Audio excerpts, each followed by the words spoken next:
Hello and welcome to the Fat Boss Guide to Ellery Renferal on Mythic in the Emerald Nightmare. So the output requirement on this boss is actually relatively low for a Mythic encounter. It's not so much how much healing and damage you can do, it's more, can you stay alive? Yeah. There are a lot of abilities in this encounter that are relatively deadly to yourself, or in some cases, for your entire raid. So it's absolutely fundamental that you understand every single ability that is in play, and of course we'll go over all of them. And also it's key to know exactly where to stand at certain times of the encounter. Also, to add, as you would imagine from a Mythic encounter, there are new abilities in play, and on top of that, the boss will gain even more abilities depending on what platform she stood on. And on a first kill, it's very likely that you'll fight the boss on every single platform. And there's many key moments where you must position things in certain locations at certain times, so we're just going to talk about the boss from the start to the finish, all the way through, and explain the mechanics as we go.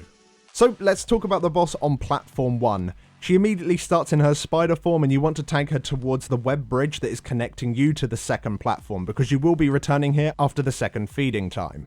She'll immediately cast Web of Pain, and this, just like on Heroic, will still link together the tanks and 2 other random players, causing them to reflect all the damage they take to the other player.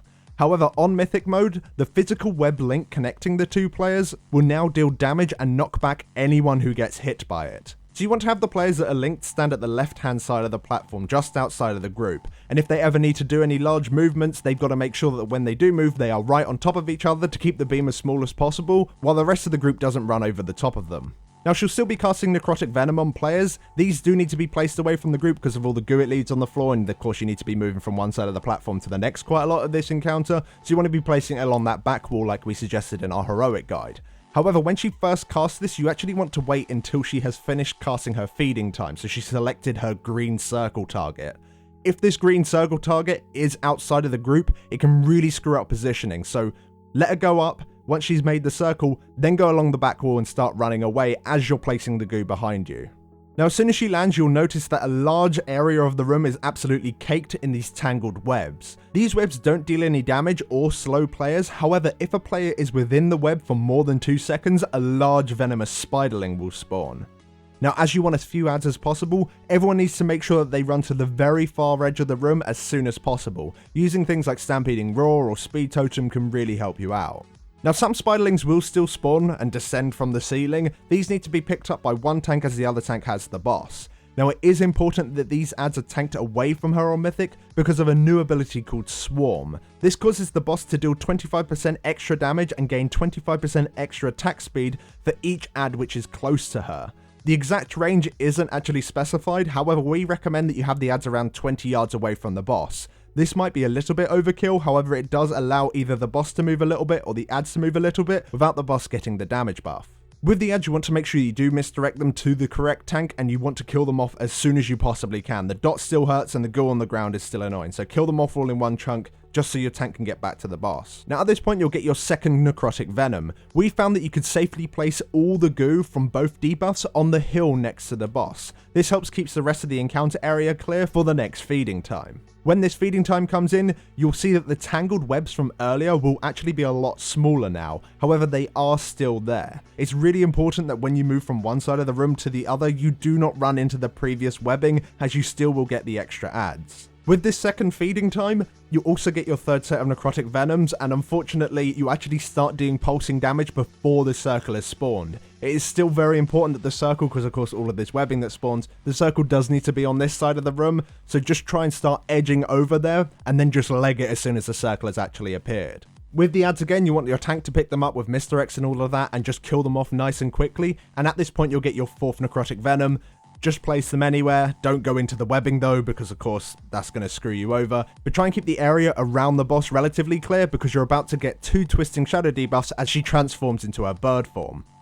With these 2 Twisting Shadow debuffs, we place them on the very edge of the room, as far away from the green shit as possible, just to make sure that they don't pick them up and start spitting them out at you later on in the encounter. Now the rest of the raid will be behind the boss, with their back against the wall for the Gathering Clouds pushback at this point, and the Gathering Clouds pushback happens just as the Twisting Shadows tornadoes end, so you got to make sure that as soon as you dropped off those tornadoes you get straight underneath the boss and start getting yourself pushed up against the wall so you can deal some damage to her whilst not taking an absolute ton of damage.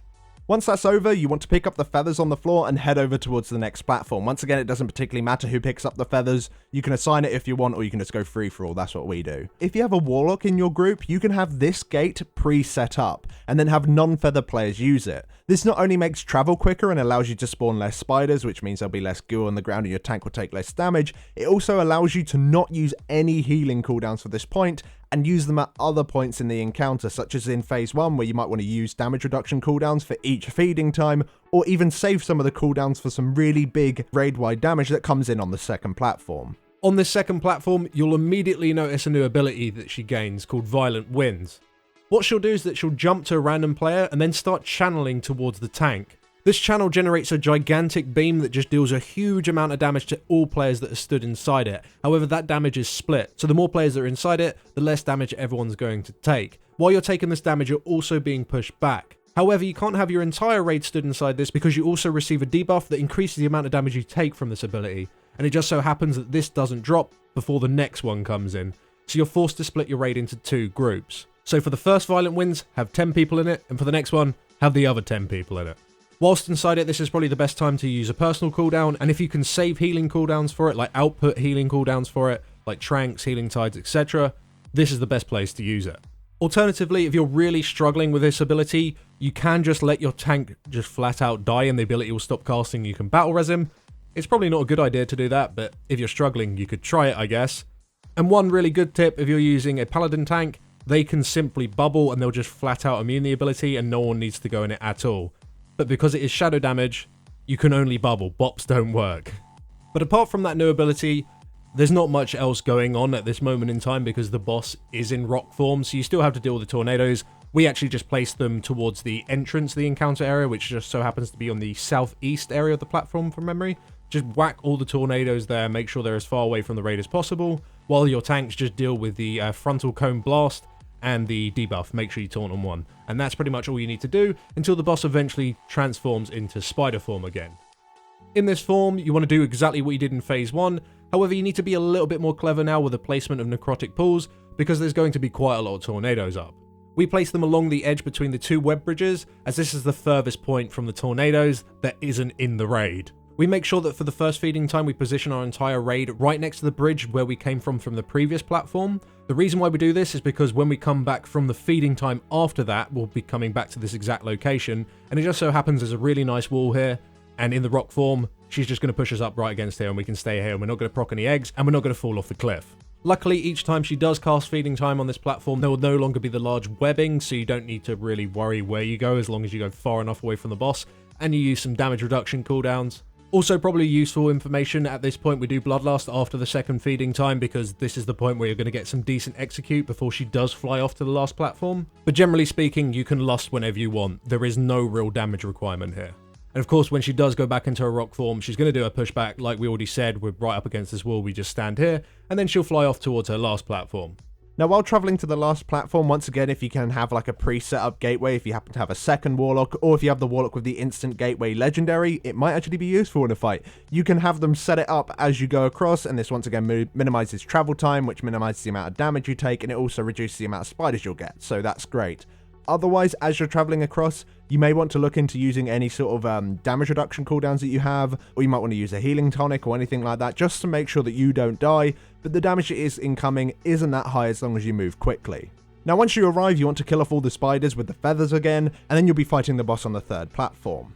Now, the unique mechanic on this platform is that a bunch of egg sacs will continuously spawn. If any player stands near them, a bunch of little spiderlings will come out, just like any other egg sacs in the encounter. These don't have a lot of health, so if any do spawn, you want to kill them off nice and quickly. Now, if your raid's damage happens to be pretty low, and you get to see her next spider form on this platform, after each feeding time, she will pop all of the eggs, meaning you're going to have a ton more spiders. We've never seen this, but I think it's safe to say that it's going to suck a lot.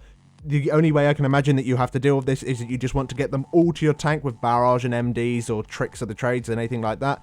Just get them all to one tank and just kill them off very, very quickly. But that should really never happen. The boss should be very low on arrival to the 3rd platform, and you should be able to kill her off before she even transforms. And in some cases, it might even be possible to kill the boss before she even goes to the 3rd platform. Yeah, definitely. If you've got really high damage and you've got lucky or something, or you have loads of Shadow Priests. Yeah. it is possible to kill the boss before she does go to that last platform. But that's more or less all you need to know for this encounter. Again, it's just all about positioning. Although we just stressed that you can kill the boss early, damage in this fight isn't important. If you just stay alive, you'll always do enough damage just to get the boss down before things go mad on the third platform anyway. And nailing exactly where you should be standing, at what point, on what platform, if you can get that down and you can do all the heroic mechanics, things are quite simple on this encounter. It just takes a while to explain it. But anyway, thank you very much for watching, guys. I hope this guide did help you out, and if it did, please do drop us down a like. It helps us out so much. And before you do go, check out our sponsor, Discord. Discord is a service which allows you to make your own server where you can host voice comms and text channels for you, your friends, your guild. It's essentially TeamSpeak, Vent, and Skype all merged into one that's better and free. We have our very own community Discord server where we talk about raiding, we talk about our videos, or we just chill out with the people that enjoy watching our videos like you guys. If you want to drop by our server, please feel free to do so. The link for that is in the description of the video. We look forward to seeing you there. And of course, a big shout out to all our supporters over on Patreon. You guys keep us in this business, and we thank you very much for doing that. And we shall see you in the next video. Thanks for watching. Thanks for watching.